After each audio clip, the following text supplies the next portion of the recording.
संदीप गजाकर एक ऐसे बिजनेसमैन हैं जिन्होंने मुंबई शहर में रहकर पूरी दुनिया को अपने बेहतरीन बिजनेस आइडिया से हिला दिया। बिजनेस करने वालों में यूं तो बहुत सारे ऐसे लोग हैं जिनके पास ऐसे बड़े बड़े आइडिया होते हैं जो कि उन्हें पूरा करने में बहुत साल लग जाते हैं, और कई बार तो लोग अपने बिजनेस को खड़ा करने में डर जाते हैं और हार मान जाते हैं।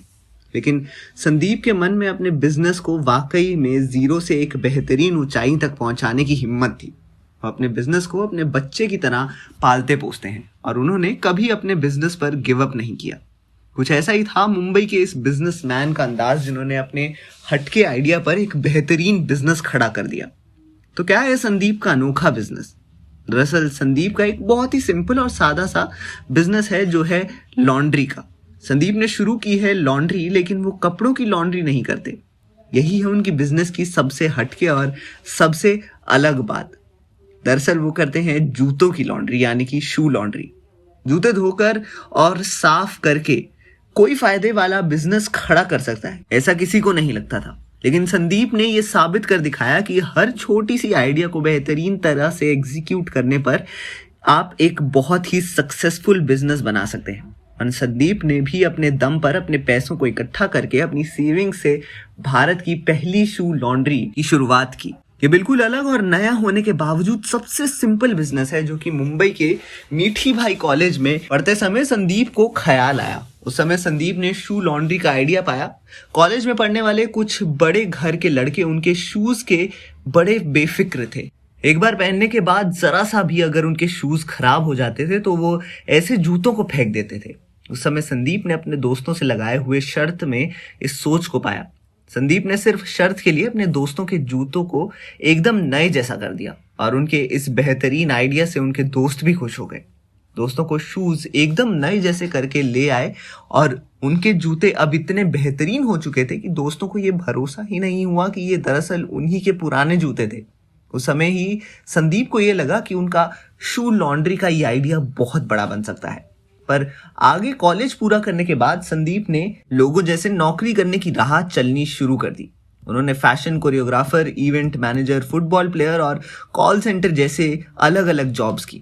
कॉल सेंटर पर जॉब करते समय संदीप ने कस्टमर के साथ बातचीत करने का एक बहुत बेहतरीन एक्सपीरियंस बना लिया। उसके बाद संदीप को अपने पुराने आइडिया का ख्याल आया।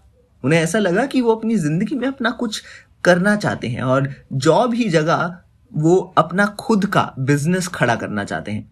वो अपना पुराना आइडिया याद करके उन्हें एक ऐसा बिजनेस बनाने की शुरुआत करते हैं और शू लॉन्ड्री शुरू करने का फैसला करते हैं। लेकिन उसके इस बिजनेस के आइडिया को वो अपने पापा को नहीं समझा पाए, इसलिए किसी के भी सपोर्ट के बिना संदीप ने अपना बिजनेस शुरू किया।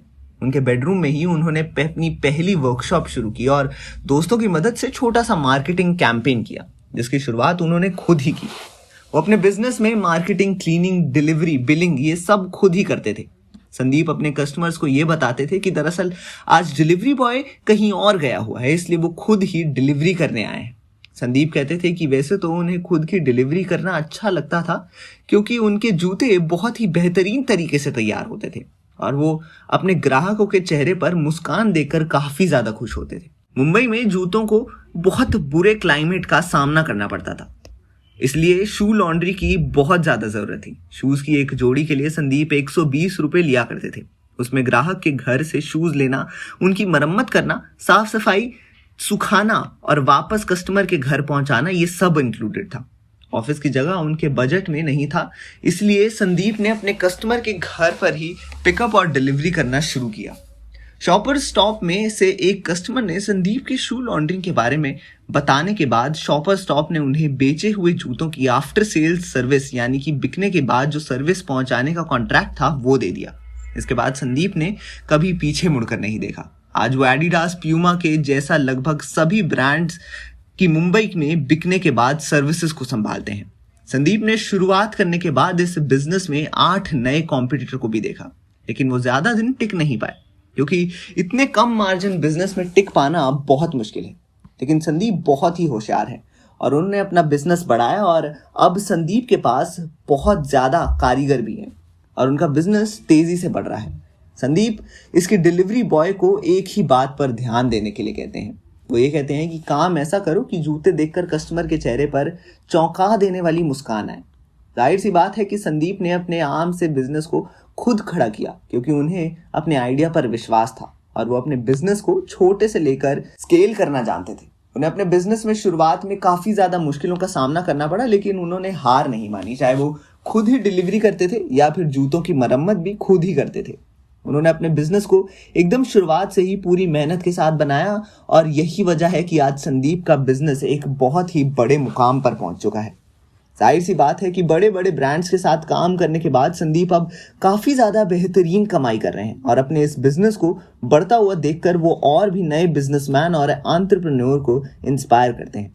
अपना बिजनेस करना बहुत मुश्किल का काम है और बॉलीवुड में ऐसी ही फिल्मों को देखकर यंग एंटरप्रेन्योर काफ़ी ज़्यादा इनकरेज होते हैं।